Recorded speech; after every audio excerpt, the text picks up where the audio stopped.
Hey guys, how's it going? I am so happy to be up here right now, but I'm really nervous. Okay, so imagine for a moment for me a time when you were given a second chance. So, moment of silence for everyone that's above the age of 8 years old. Okay, and then answer this to me.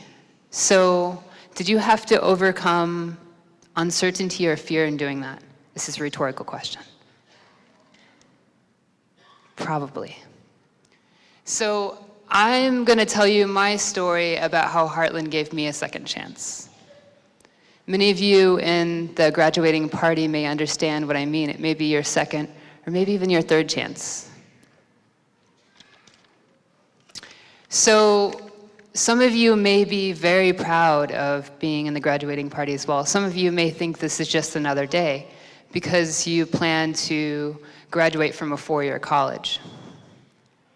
And for me, I never thought I would graduate from college. So I'm very proud to be here today. It's not just another day. Maybe I didn't think I would graduate from college because it wasn't common in the poor neighborhood I grew up in. Maybe it was because my parents and siblings didn't graduate from college. Maybe it's because I started in high school level classes when I first started at Heartland, and I knew it would take me twice as long to graduate with a degree. Maybe it's because I barely graduated from high school, or maybe it's because the first time I went to college, I dropped out. After dropping out, I moved to Massachusetts to help my father fix up his house, the house that he inherited when my grandma passed away. My father was an alcoholic, and it wasn't long before he was arrested and sent to prison, and I was left to figure out things on my own. It was during this time that I was very lucky. I had some friends in Boston who allowed me to stay with them. And I even found a job at an ice cream shop that next week. I stayed in between friends' houses and did what I had to do to get by. Sometimes that included dumpster diving or going through the dumpster to get food or warm clothes. One day I was dumpster diving in a thrift store and I found a book called Courage, How to Live Dangerously. Who wants to live dangerously here? 4 people, okay. And I was struck immediately when I read the first paragraph of this book. It said, courage comes from the Latin root cor, which means heart. So to live in courage means to live with the heart. It also means to live in insecurity. It means to live in love and trust, but to always move into the unknown. Not only it means to live on dangerous paths, because life is always dangerous. And only cowards can avoid the danger. And if they do, they are dead. A person, though, who is alive, really alive, what I would say vitally alive, will always move into the unknown because they're willing to take the risk. The heart is a gambler, and the heart is and the head is a businessman. It's always calculating, but it's not always correct. It's kind of like Google Maps or something like that.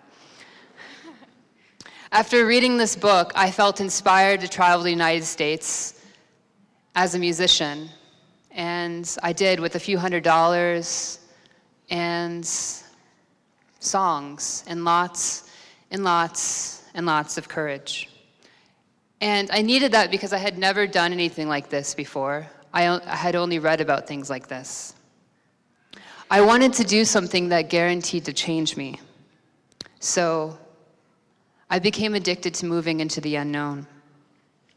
I played over 500 shows, and I lived in places like New York City, Portland, Oregon, Austin, Texas. In the time spent traveling, though, I got an education I never expected. I ended up spending lots of time in soup kitchens. I lived with people in poverty-stricken urban neighborhoods, such as where the riots in Baltimore recently happened on South Carey Street. and realized how much suffering had existed in the world I had been blind to.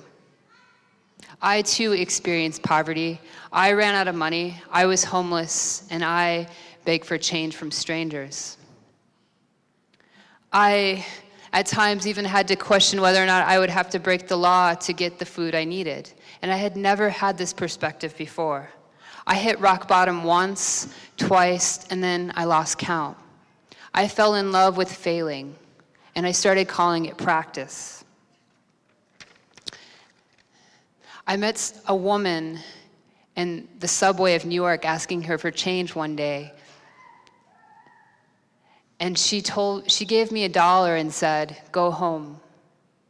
And so after this time, I did. And I went home with a new perspective.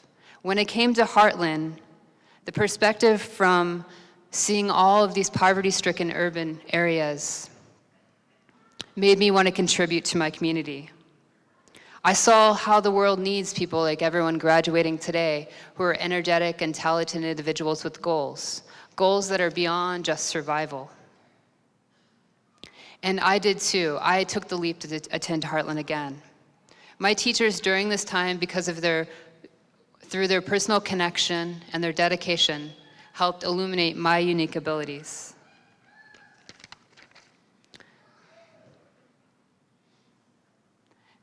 Now I know how we're all privileged to be working in the small classrooms with the personalized attention with some truly caring teachers that are over here today. And it was this environment, this supportive environment, that was key, along with my newfound purpose, to me getting good grades for the first time. It was partly through my first semester of my second time back to college I found out my father had died unexpectedly. I was shocked, depressed, and I lost my positive outlook on life. I questioned whether I should go to school any longer or focus on healing the pain from the serious loss. At times, I had to leave class because I just had to cry. I couldn't focus on anything with this lingering sadness in my life. Things turned around when I read the letters of recommendations from teachers when I was applying for scholarships. Really good teachers see things in students that they may not see. Imagining the words from those teachers, my heart lit up with joy, but also disbelief. I thought things couldn't get any better, but then I found out I had won the Rising Scholar Scholarship, which gave me full tuition. For the first time, I thought of myself as a real student, and when I looked around at college, I felt like for the first time I was where I needed to be. And things actually progressed. I became a peer mentor for almost every program that offered that at Heartland, including Project Rise, for students who are like me from low-income backgrounds, first-generation college students, and students who started in developmental classes. And then one day I was a teacher, and I was in front of the class, and I was teaching students who were like me. When you notice you've changed, you start seeing things in other people that you used to see in yourself. I'm no longer the person receiving help. I'm the one giving it. I use the skills I learned from understanding and dedicated teachers. For those of you who are on the Heartland Community Foundation Scholarship Committee, such as Larissa back there, who read my scholarship essay, I promised you I would become an honor student to show you how important this scholarship was to me, and I did. What I mostly learned from Heartland is that we're all capable of change. And our communities offer places where that change can happen with the guidance of others, where we can work together to transform our lives. At the end of my story about being a student at Heartland Community College, I find it unbelievable that as the student who started in the lowest of developmental classes, who is the one applying to MIT, Yale, and UCLA. I'm doing things I would have never imagined years ago, only because I took the leap. So today, we go into the world and begin a new journey. I invite you to join me in going with courage. to remember our expectations are just a direction for us to go in. When things get too difficult, we can always return to something that serves us, learning and perseverance. These things are worth more than money. To not be too hard on ourselves when things change or we seem to fail. When we fail, we can call it practice and have gratitude for those lessons learned. Most importantly, I invite you to remember this journey is not just about you. It's about your friends, your partners or lovers, our communities, our families, and our planet. And one day, perhaps 10 years from now, we will look back and we will be able to see our transformation from student leaders to community leaders. Congratulations, Heartland Class of 2015.